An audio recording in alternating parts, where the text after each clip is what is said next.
Yo, what's up, everybody? It is Tuesday, May 16th.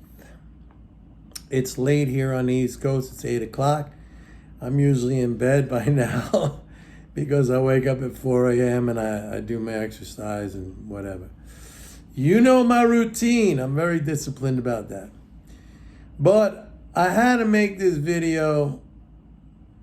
And by the way, yesterday maybe in the video I made, it was a little bit harsh, but whatever. Let's leave that aside for the moment. I had to make this video because I watched something online, which was an interview with Robert Hormats. Robert Hormats used to be the vice chairman of Goldman Sachs. I knew him personally because he lives like around the block from me, or at least he used to live around the block from me. And we used to share the same taxi to Wall Street every morning. And he was a cool dude. And when I had my radio show, he used to come on and I'd say we were pretty good friends. But Robert Hormats was talking about like the United States must repay its debts. Like, what do you mean by repay? Like pay him a second time?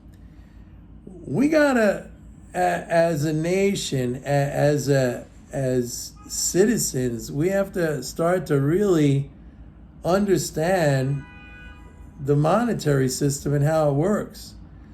When we buy stuff from China, whatever that is, electronics, TV sets, toys, textiles, you name it, we pay them, okay? That debt is paid in dollars, and they hold those dollars in a dollar exchangeable called a U.S. government security, which is basically interchangeable with a dollar. It's just that it has an interest rate attached, and it has a term, 2 years, 5 years, 10 years, whatever.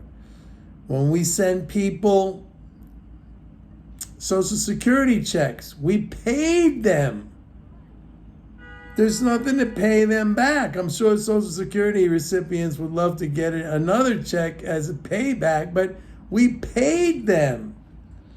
Everybody, this so-called debt, this debt that we owe, which is a figment of the imagination, it's a non-reality. I mean, this is the money that has been paid by the United States to whomever, China, Japan, Social Security recipients, military, people in the military, defense contractors, you name it. I mean, it's been paid. And because they decide, institutions, whatever, because they decide to hold that money, that currency in the form of government securities, which give an interest payment, we're paying them again. That's a second payment for no reason, really. Like, why are we even paying interest on our own money like we created? I mean, this idea, we're so messed up with this idea of the debt ceiling and like we got to pay them back.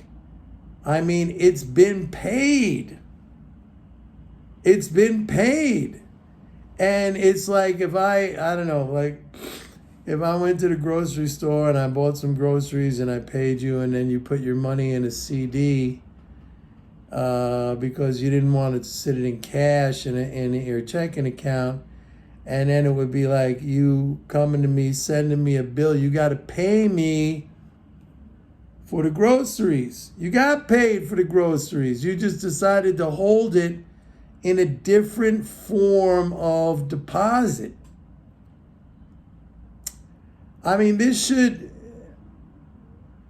first of all, it should not be hard to understand. Second of all, it should be taught in schools.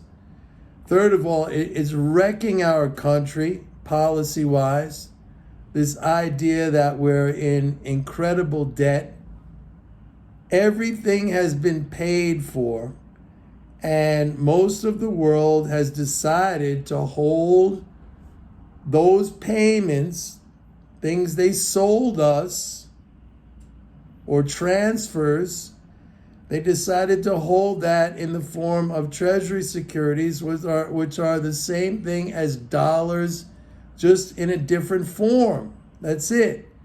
And what the Fed does, if you redeem a treasury, like it credits your bank account with cash, and then it debits the securities account. The Fed has two accounts. They have a securities account and a reserve account, just like your bank has, like, your checking account, and it has like a savings account. It'd be like switching the money back and forth.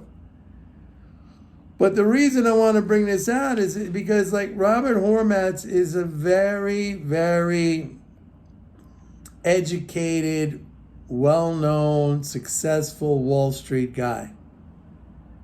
And for him to come on, this is why this is happening. For him to say we have to pay back, how many times are we going to pay it back?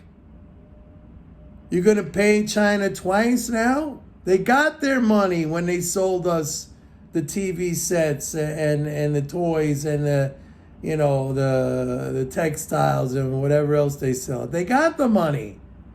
They're just holding it in a different form. Like, when are we going to stop saying we got to pay them back? How are we going to pay them back? They've been paid.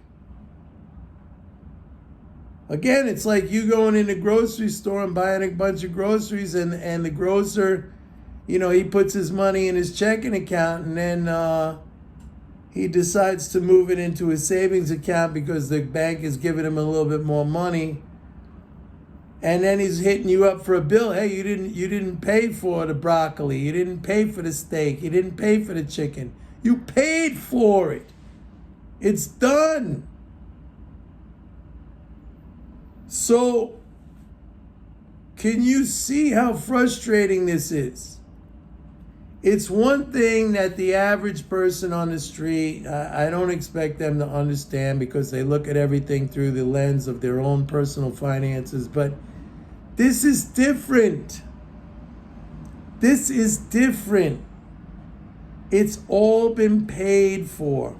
That's why there's never been a big catastrophe or financial catastrophe. All these people who have been predicting, gloom and doom about the debt for so long. There's no debt. It's all been paid for. It's all been paid for. There were no loans taken out. Who did we lend? Nobody can lend dollars to the United States. The United States is the sovereign issuer of the dollar. It can only come from us. They got paid. Anyway, I'm going to end up burning my dinner, and I got to go to sleep. But I had to do this because it's driving me nuts. It's driving me nuts. Like, people, you got to understand this. Everything has been paid for. How many times we're going to pay it back? It's been paid for. I don't know what else to tell you. I don't know how much more clear I can make it. Like, if you have a suggestion of the way I can phrase it or something, please let me know. Thank you. Bye.